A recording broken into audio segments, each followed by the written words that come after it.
They say time heals all wounds. But sometimes, time just sharpens the blade you use to carve justice. I met Jake in the late 90s, when the world still felt wide open and love felt simple. I was young, maybe a little naive, but my heart was honest. He was 23, charming, confident, and studying animal sciences. I worked nearby, saving for grad school, visiting him every weekend. Our love was the kind you think will last forever. The kind that makes you believe the universe had a plan. Every Friday, I'd drive 90 miles just to see him. We'd sit under string lights, eat cheap tacos, laugh at nothing, and dream about the future. He had 2 sisters, a younger brother, and they loved me like family. I thought I'd found my place in his world. They say time heals all wounds.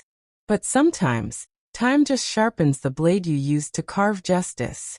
I met Jake in the late 90s, when the world still felt wide open and love felt simple. I was young, maybe a little naive, but my heart was honest. He was 23, charming, confident, and studying animal sciences. I worked nearby, saving for grad school, visiting him every weekend. Our love was the kind you think will last forever. The kind that makes you believe the universe had a plan. Every Friday, I'd drive 90 miles just to see him. We'd sit under string lights, eat cheap tacos, laugh at nothing, and dream about the future. He had 2 sisters, a younger brother, and they loved me like family. I thought I'd found my place in his world. Jake was passionate about animals. He bred small exotic species at home, reptiles, birds, mammals, all part of his research. His world smelled of wood shavings and coffee. I used to sit beside him as he worked, feeling proud just to be part of his life. His mentor's wife, Mary, adored me. She said I brought balance to his storm. Back then, I didn't know how right she was. One night, after 2 years together, we lay in bed, half asleep, skin warm against skin. Then, out of nowhere, Jake said something that still echoes in my mind. "I think you've been gaining weight," he whispered. "It's making it hard for me to feel attracted to you." He didn't say it out of concern for my health. No. He said it like I'd broken something that belonged to him.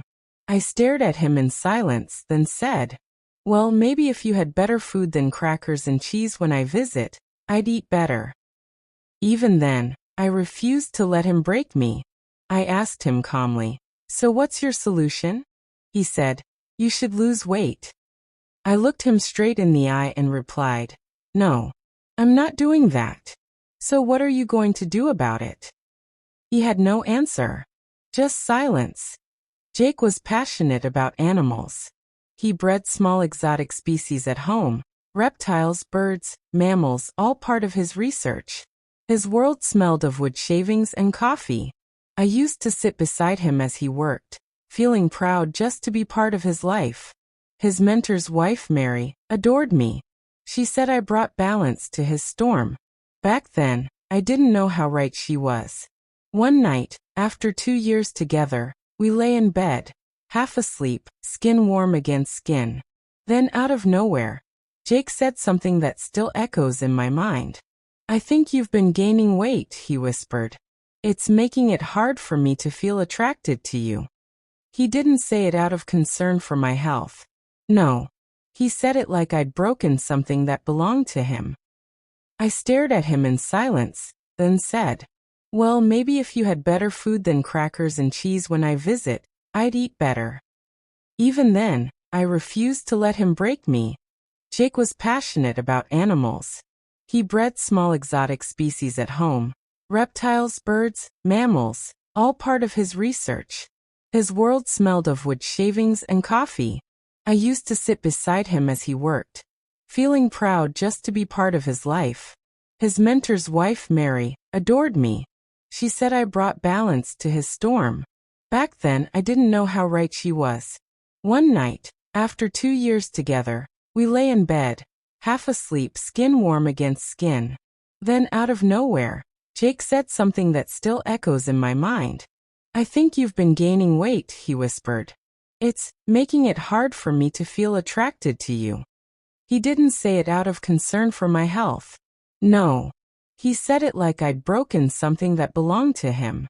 I stared at him in silence, then said, "Well, maybe if you had better food than crackers and cheese when I visit, I'd eat better." Even then, I refused to let him break me. I asked him calmly, "So what's your solution?" He said, "You should lose weight." I looked him straight in the eye and replied, "No, I'm not doing that. So what are you going to do about it?" He had no answer, just silence. Jake was passionate about animals. He bred small exotic species at home, reptiles, birds, mammals, all part of his research. His world smelled of wood shavings and coffee. I used to sit beside him as he worked, feeling proud just to be part of his life. His mentor's wife Mary adored me. She said I brought balance to his storm. Back then, I didn't know how right she was.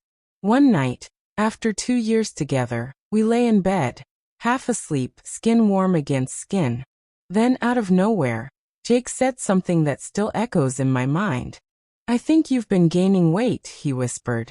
"It's making it hard for me to feel attracted to you." He didn't say it out of concern for my health. No. He said it like I'd broken something that belonged to him. I stared at him in silence, then said, "Well, maybe if you had better food than crackers and cheese when I visit, I'd eat better." Even then, I refused to let him break me. I asked him calmly, "So what's your solution?" He said, "You should lose weight." I looked him straight in the eye and replied, "No, I'm not doing that. So what are you going to do about it?" He had no answer, just silence. The next morning, I packed my bag, kissed him on the cheek, and drove home like nothing had happened. But something inside me had cracked, quietly, deeply. 3 months later, he called. His voice was steady, too steady. He said, "I think we should break up." I asked why, and he said, "You don't know enough about science." I laughed, thought he was joking. "That's the reason?" I asked. He said yes, that I wasn't intellectually compatible. I knew it was a lie, but I let it slide. Until 1 month later, he came to return something of mine, a sweater, I think. And I couldn't hold back anymore. I demanded the truth. That's when he broke. He confessed he was seeing one of his students, a 19-year-old girl named Meg. He was 26. Her teacher. My world shattered, but not loudly. It broke like glass underwater, silent, suffocating.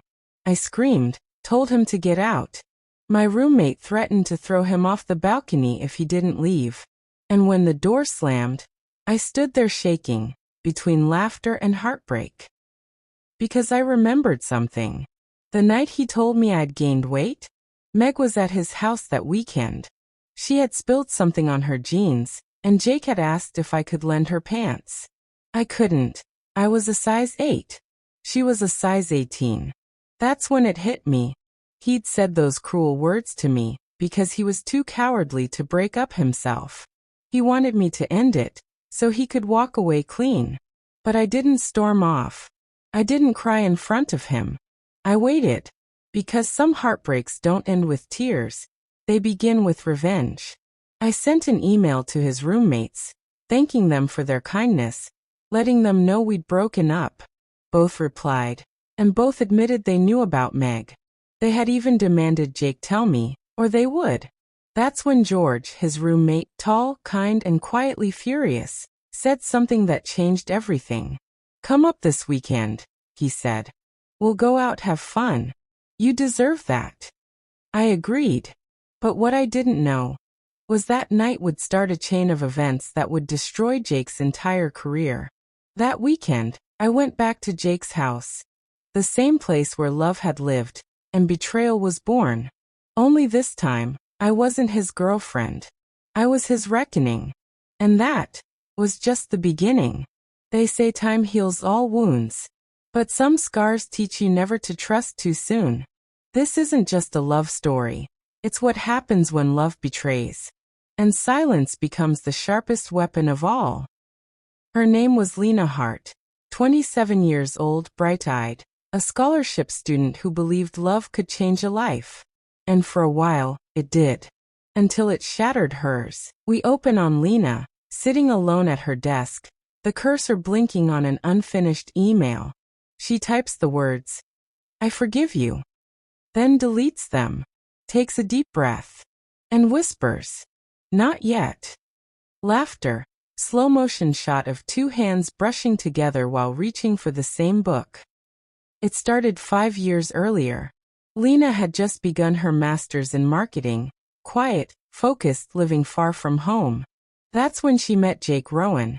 Charming, confident, and dangerously ambitious.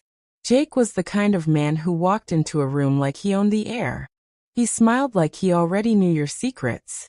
And Lena, she was the one who believed in good hearts and honest promises.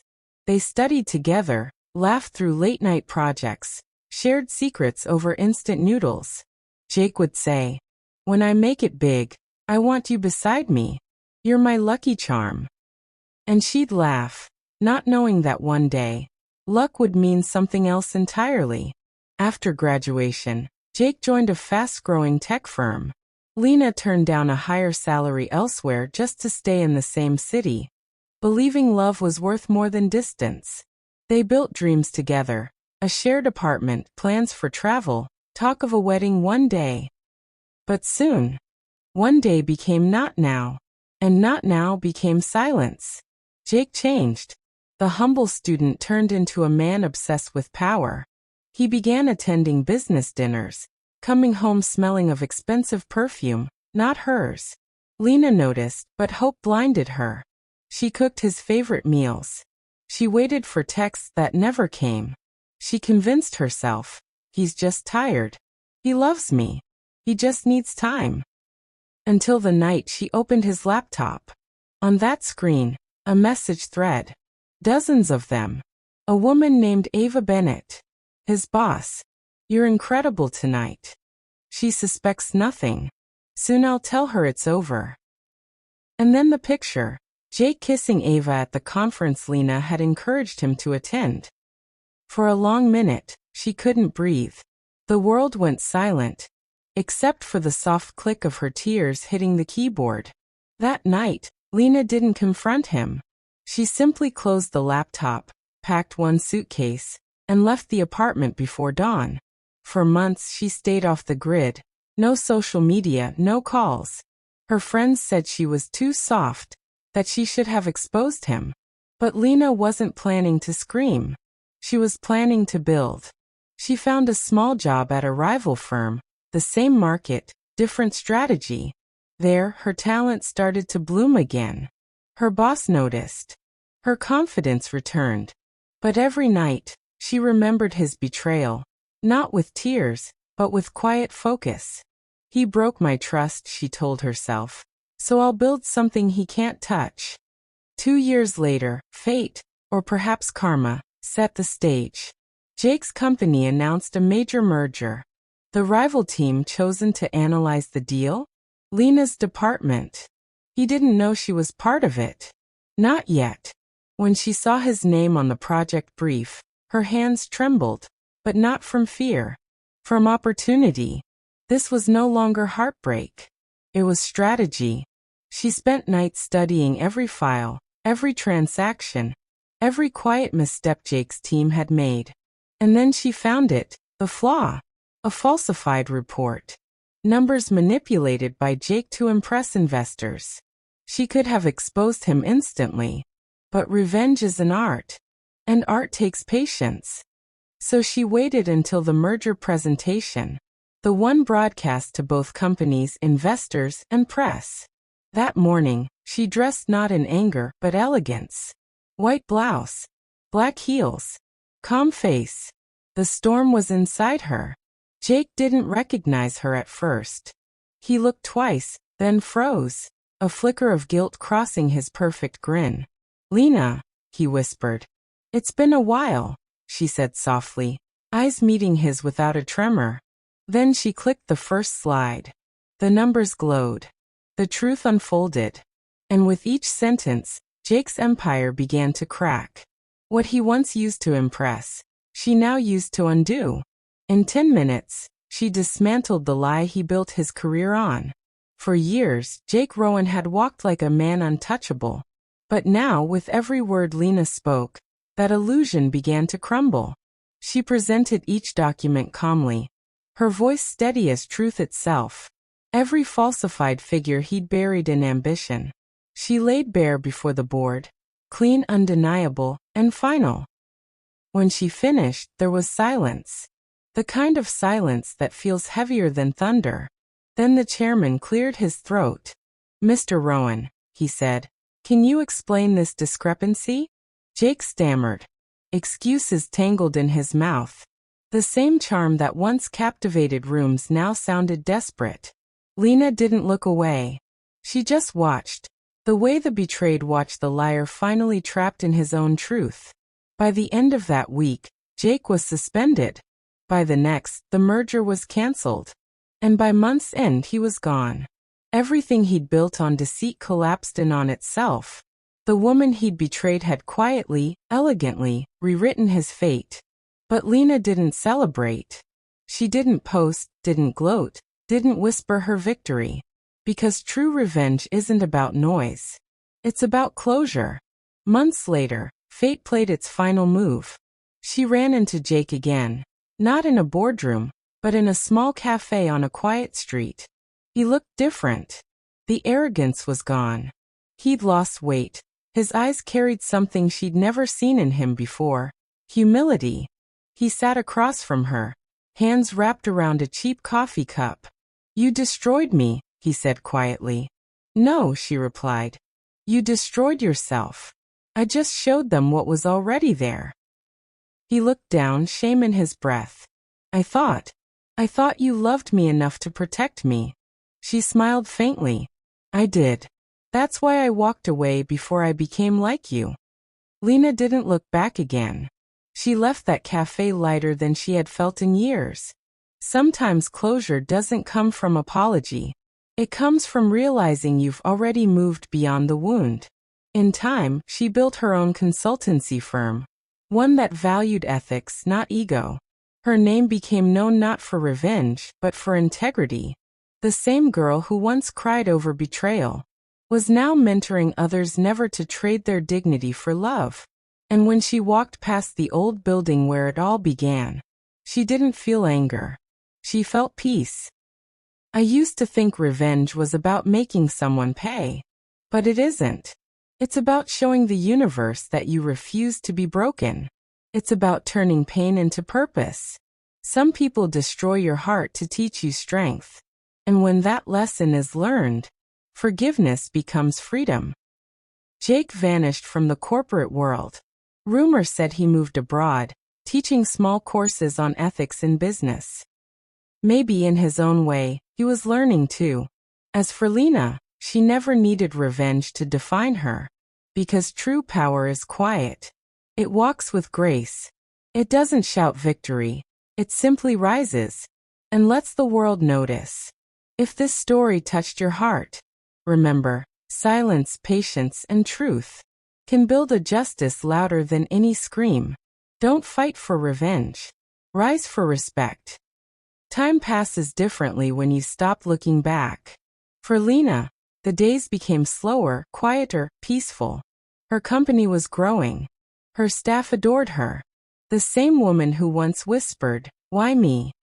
was now the one others came to for guidance. She had built something out of ashes. And for the first time in years, she didn't wake up with memories of betrayal. She woke up with purpose. But life has its own poetry. Sometimes when you finally stop searching for love, love quietly finds you. It happened on an ordinary afternoon. The kind of day you forget, until fate decides to make it unforgettable. He was tall, slightly clumsy, with tired eyes and an easy smile. His name was Daniel Cross, an architect new to the city. He apologized 3 times for bumping her table. And she laughed. A sound she hadn't made so freely in years. They talked for hours. About books, about work, about life after disappointment. Daniel didn't try to impress her. He just listened. And maybe that's why she stayed. Healing doesn't come from forgetting. It comes from meeting someone who doesn't make you remember with pain. Daniel never asked about Jake. He didn't need to know the details. He could see it in her eyes. That she had walked through storms and come out shining. You have a calm kind of strength, he once told her. Like someone who's already fought her wars. And she smiled. Maybe because I finally know what's worth fighting for. One evening, she received a message. Short, hesitant, and unexpected. Lena, I know I don't deserve this. But thank you for teaching me a lesson I couldn't learn any other way. I've started over. Honestly this time. I hope you're happy. Jake. She sat for a long time, reading it again and again. Not with anger. Not with sadness. But with peace. I already forgave you long before you knew you needed it. She closed the laptop. No reply. No resentment. Only release. Lena and Daniel began a project together. A foundation for young professionals, teaching them ethics in business and resilience in failure. It wasn't about revenge anymore. It was about rewriting what success meant. About reminding others that failure and betrayal can either break you or become the fire that forges you. Every time someone told her, "You're inspiring," she smiled quietly and said, "I'm just proof that pain doesn't have to be permanent." Years later, on a golden evening, Lena found herself standing on the same bridge where she once swore never to love again. Daniel took her hand. No grand speeches, no crowd, just truth. "I don't promise you a perfect life," he said softly, "but I promise I'll never give you reasons to doubt your worth." Lena smiled. Not because she needed saving, but because she finally met someone who saw her strength, not her scars. Dear younger me, you thought that heartbreak was the end of your story, but it was only the beginning. You will love again, not because you forgot the pain, but because you learned what love truly is. You will forgive, not because they deserve it, but because you deserve peace. And one day, you'll look back at the ashes of that broken past and realize it was never destruction. It was transformation. Some endings aren't meant for revenge. They're meant for rebirth. Forgiveness doesn't mean weakness. It means freedom. So if you've been betrayed, don't let it break you. Let it build you. Years later, Lena stood before a sea of young faces. Students, eager, restless, dreaming. The same age she had been when her heart was broken. Her lecture wasn't about business or strategy. It was about humanity. About ethics, choices, and the weight of silence. Sometimes, life gives you storms so you can learn how to stand in the rain. Sometimes, people hurt you, not because you're weak, but because you showed them what real strength looks like.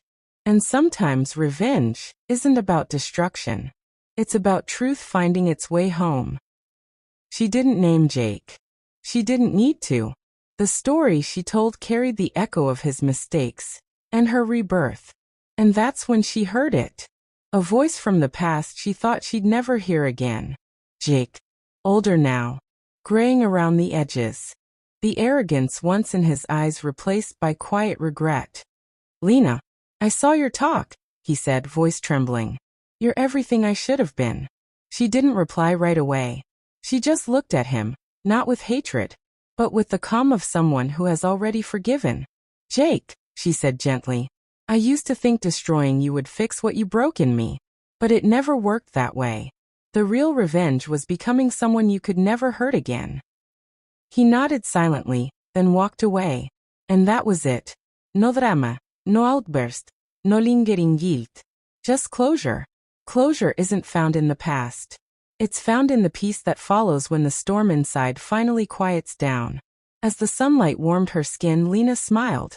Not because her story was perfect, but because it was hers. "He once told me I didn't know enough about science. But what I learned was the science of the soul. How pain transforms into power, and heartbreak becomes healing." Dear you, if someone broke your trust, don't waste your soul trying to break them back. Let karma handle what you can't. Focus on becoming the version of yourself that pain tried to destroy. Don't seek revenge to prove they were wrong. Live so beautifully that they become the proof themselves. One day you'll look back and realize, their betrayal didn't end your story. It redirected it. Because the best revenge is peace. They once told her she wasn't smart enough, pretty enough, worthy enough. Now they quote her in classrooms, invite her to speak on stages, and call her Dr. Lena Hayes. Her name carried no bitterness, only legacy. If you're listening to this, remember, you can rise from anything. You can recreate yourself, rewrite your pain, rebuild your dreams. No heartbreak is strong enough to destroy your destiny. No betrayal is powerful enough to dim your light. Be the storm they never saw coming. Be the calm that follows it. And when you finally stand on the other side, don't shout, don't gloat, don't seek applause. Just smile. Because silence is the loudest kind of victory. She didn't ruin him out of hate. She exposed him with truth. And in the end, truth always wins. Because love, no matter how it ends, is never wasted. Not if it teaches you who you truly are. If this story touched your heart, hit that like button, subscribe for more cinematic stories, and tell us in the comments, what's the most satisfying revenge you've ever witnessed?